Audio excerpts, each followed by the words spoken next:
Who is the best player you have played with or against in your career? Sans hésitation, Ronaldo. Electrifying on every level. Ronaldo. R9. Ronaldo, Brazilian Ronaldo. Was Ronaldo? There is a comfortable lie circulating in modern football, championed by those who worship spreadsheets, expected goals, and the sterile safety of the modern academy. It is the belief that Kylian Mbappé is the natural heir to the greatest strikers in history. The argument seems logical on paper. Both possess lightning pace, both terrify defenders in transition, and both won the World Cup as teenagers. But football is not played in a spreadsheet, it is felt in the gut.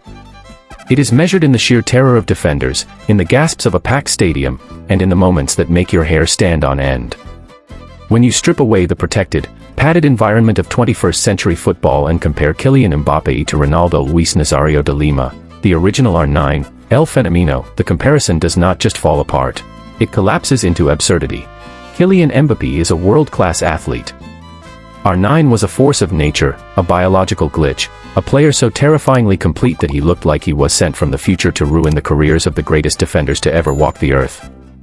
If you are tired of modern debates that value consistency over genius and stats over soul, you are in the right place.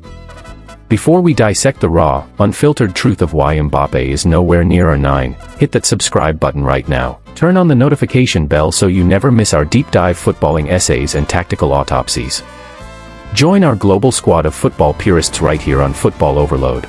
If you are ready, let us explore the massive, unbridgeable chasm between a great modern forward and a footballing deity.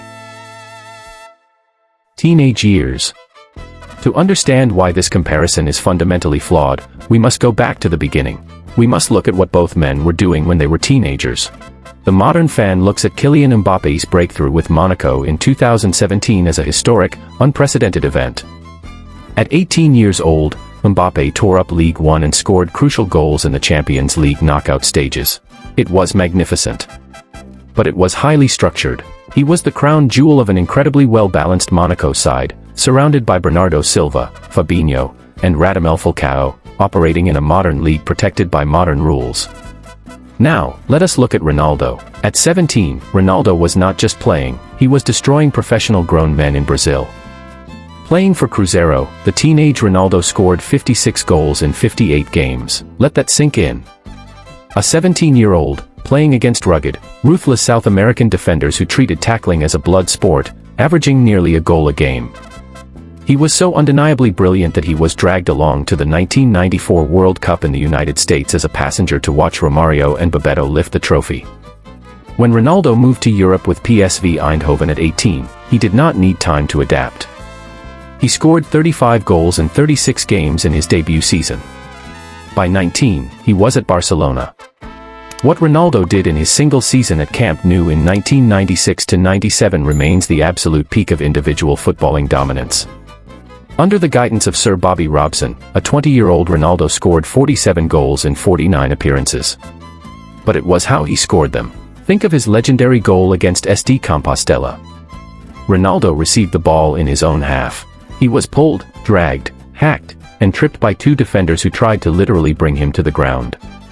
He simply refused to fall. He wriggled out of the shirt pulls, exploded into space, cut inside three more defenders with a series of lightning-fast stepovers, and slotted the ball into the bottom corner.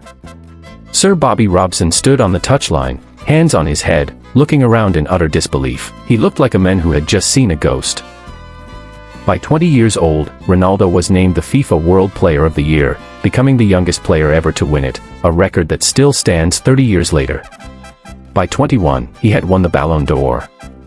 When Mbappé was 21, he was dominating a League One that had been systematically monopolized by Paris Saint-Germain. He was a phenomenal player, yes, but he was playing within his comfort zone. He was protected by referees, playing for a team with 10 times the budget of their nearest rivals, and running into space created by world-class teammates.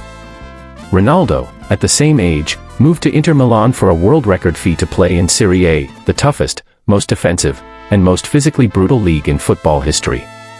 And he did not just survive, he conquered it. To truly understand why R9 occupies a different tier of reality from Mbappé, we have to look at their technical profiles. We have to look at what happens when the space disappears. Kylian Mbappé is an elite vertical runner. He is a master of the fausse piste, the decoy run, and his ability to explode from a standing start into space is virtually unmatched in the modern game. If you give Mbappe 30 yards of green grass to run into, he is a death sentence for any defense. He will use his speed, drop his shoulder, cut onto his stronger right foot, and finish with cold-blooded precision. But what happens when there is no space? What happens when a team sits in a low, compact defensive block, denies the space behind them, and forces Mbappe to play in a phone booth? This is where the limitations of the modern academy become apparent. Mbappe is a space-dependent player. When the space is congested, his dribbling becomes highly predictable. He relies heavily on pushing the ball past a defender and using his raw acceleration to beat them on the outside. If the defender is disciplined, maintains their body shape, and is supported by a covering midfielder, Mbappe can be nullified. We have seen this in major Champions League fixtures where elite defensive units have successfully squeezed the space around him. Now, let us look at R9. Ronaldo did not need space. He created space out of thin air. He was a master of the step-over, but not the performative, useless step-overs we see from modern wingers. Ronaldo's step-overs were an exercise in hypnosis. He would approach a defender at full speed, his upper body swaying violently from side to side while the ball remained perfectly glued to his foot.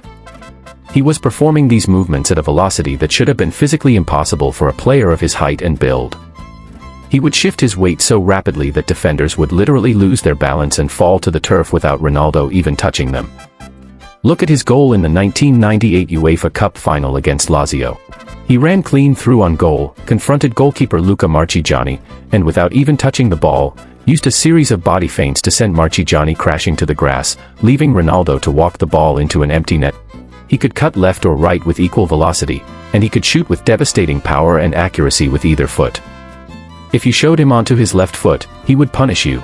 If you showed him onto his right, he would destroy you. Mbappe is heavily right-foot dominant. Defenders know that his ultimate goal is always to cut back onto his stronger right foot to curl the ball into the far corner. R9 had no such limitations.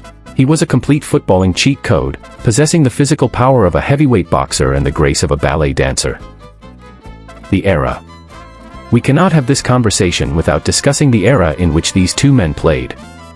Kylian plays in the golden age of attacker protection. Modern football rules have been systematically redesigned to protect creative players, promote high-scoring matches, and eliminate physical intimidation. If a defender makes a late, heavy challenge from behind on Mbappe, they are instantly shown a yellow card. If they pull his shirt or cynically trip him in transition, they are penalized. The modern pitch is a highly regulated, safe space for elite attackers. Ronaldo played in the golden age of defensive violence. In the late 1990s, Serie A was populated by the greatest, most ruthless defenders to ever play the game: Paolo Maldini, Alessandro Nesta, Fabio Cannavaro, Lilian Thuram, Ciro Ferrara, and Giuseppe Bergami. These were not just elite athletes, they were masters of the defensive dark arts. Tackling from behind was still largely tolerated, and tactical fouling often meant a forearm to the throat or a studs-up challenge to the Achilles tendon. In this environment of absolute hostility, Ronaldo was completely untouchable. He did not just beat these defenders, he embarrassed them. Alessandro Nesta once remarked that playing against Ronaldo in the 1998 UEFA Cup final was the most humiliating experience of his career. It was the worst experience of my life. He was simply unstoppable. I have watched that game so many times, trying to figure out what I did wrong. The truth is, there was nothing you could do. He was too fast, too strong, too intelligent. Think about that. Nesta, one of the most elegant, tactically perfect defenders in the history of the sport, was left completely traumatized by a 21-year-old Ronaldo. Mbappe has never had to play against a defensive unit of that caliber, under those rules. He has never had to navigate a match where his marker's primary goal was not just to win the ball, but to physically break him. Ronaldo faced that every single weekend in Italy, and he still managed to produce moments of pure, unadulterated genius. The World Cup myth. But what about the World Cup? This is the ultimate shield used by Mbappe's defenders. They point to 2018, where an 18-year-old Mbappe scored in the final against Croatia, and 2022, where he scored a sensational hat-trick in the final against Argentina. They argue that Mbappe's World Cup legacy is already comparable to, if not greater than, R9's. This is a classic case of historical revisionism. Yes, Mbappe was brilliant in 2018 and historic in 2022. but he did so as part of a French national team that was, and remains, a beautifully engineered, deep, and stable machine. France has been the dominant international force of the last decade, possessed of a conveyor belt of world-class talent in every position. Mbappé is the spectacular tip of a very solid spear. Ronaldo's World Cup story is a mythological epic. It is a story of triumph, absolute tragedy, and ultimate redemption that transcends the sport itself. In 1998, Ronaldo was the undisputed king of football. He carried a highly flawed, chaotic Brazilian side on his back all the way to the final in Paris. He was the tournament's best player, a terrifying force that no team could stop. Then came the morning of the final. The mysterious convulsive fit that seized Ronaldo in his hotel room, the panic within the Brazilian camp, his removal from the starting lineup, and his sudden, dramatic reinstatement just minutes before kickoff. Ronaldo played that final as a shadow of himself, physically and mentally spent, as France cruised to a 3-0 victory. What followed over the next 3 years would have permanently ended the career of any ordinary athlete. In November 1999, playing for Inter Milan against Lecce, Ronaldo ruptured his patellar tendon. After months of grueling rehabilitation, he made his highly anticipated comeback in the Coppa Italia final against Lazio in April 2000. He was on the pitch for just 7 minutes. As he attempted one of his trademark stepovers, his knee joint completely collapsed. The patellar tendon had ruptured again, entirely tearing away from his kneecap. The images of Ronaldo clutching his knee, crying out in agony on the Stadio Olimpico turf, are among the most heartbreaking in sporting history. Medical experts of the era declared that he would never play football at the highest level again. Some doubted he would ever walk normally. He missed nearly 2 full years of football. His explosive power, the physical engine that made him El Fenômeno, was supposedly gone forever. And then came 2002. Ronaldo did not just return, he staged the greatest resurrection in sports history. At the 2002 World Cup in South Korea and Japan, playing with a knee that was held together by scar tissue and sheer willpower, Ronaldo scored 8 goals. He scored both goals in the final against Germany, vanquishing the formidable Oliver Kahn, to bring Brazil their 5th World Cup title. He was no longer the supersonic, unstoppable force of 1997. He had lost a step of his raw speed, and he had to adapt his game. But his footballing intelligence, his positional movement, and his lethal finishing were so refined that he still made the best defenders in the world look like amateurs. Mbappé has had a spectacular, linear career. He has suffered no major setbacks, no career-threatening injuries, and no moments of profound national tragedy. Ronaldo's career was a war against his own body, and his triumph in 2002 is a level of sporting immortality that Mbappé, with all his pristine French academy training, can never hope to replicate. If you want to know how truly special a player is, do not look at their trophy cabinet. Look at their legacy. Look at how many players try to copy them, and how many succeed. Kylian Mbappé is a brilliant player, but he is not a revolutionary. He is the ultimate refinement of a template we have seen before. He is a modern, hyper-efficient version of Thierry Henry.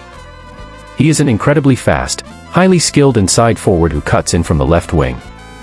There are dozens of players in modern academies who are currently being trained to play exactly like Mbappé. They are taught the same movements, the same decoy runs, the same cutbacks, and the same finishing techniques. Mbappé is simply the best of this category. But nobody has ever successfully copied Ronaldo. There has never been another R9. Think about the strikers who have dominated the game since his retirement: Zlatan Ibrahimovic, Karim Benzema, Robert Lewandowski, Erling Haaland, and Luis Suarez. All of them are legends of the game, but none of them play like R9. None of them possess that specific, terrifying combination of raw physical power, playmaking vision, and street urchin skill. Ronaldo changed the definition of what a striker could be. Before him, strikers were either target men who lived in the box, or quick, light poachers who played on the shoulder of the last defender. Ronaldo merged every single forward archetype into one player. He was a complete playmaker who could drop into midfield, pick up the ball, and dribble past 5 players. He was a physical target man who could hold off 3 defenders with his back to goal, and he was a lethal finisher who could score from any angle, with either foot. He was the blueprint for the modern forward, yet he remains entirely inimitable. Kylian is a magnificent footballer. He will likely win multiple Ballon d'Or awards, score hundreds of goals, and retire as one of the most decorated players of his generation. He is a testament to what modern athletic training, tactical discipline, and a world-class work ethic can achieve. But he is not El Fenômeno. Ronaldo was a moment of magic in football history. He was a player who transcended tactics, systems, and eras. He did things with a football that defied the laws of biomechanics, playing in an era of defensive savagery that would have left modern attackers completely shell-shocked. He suffered tragedies that would have broken the spirit of any other athlete, yet he returned to climb the mountain of global football once again. To compare Mbappé to Ronaldo is to mistake efficiency for art. It is to value the predictable reliability of a machine over the wild, breathtaking genius of a force of nature. Mbappé is a master of the modern game, but Ronaldo was the game itself, played at a level of speed, power, and beauty that we may never see again. Thank you for listening to this deep dive on Football Overload. If this analysis hit home, make sure you show some love, hit that subscribe button, leave a comment with your thoughts on R9 versus Mbappé, and share this with your mates who need a reality check on their football history. We will see you in the next one.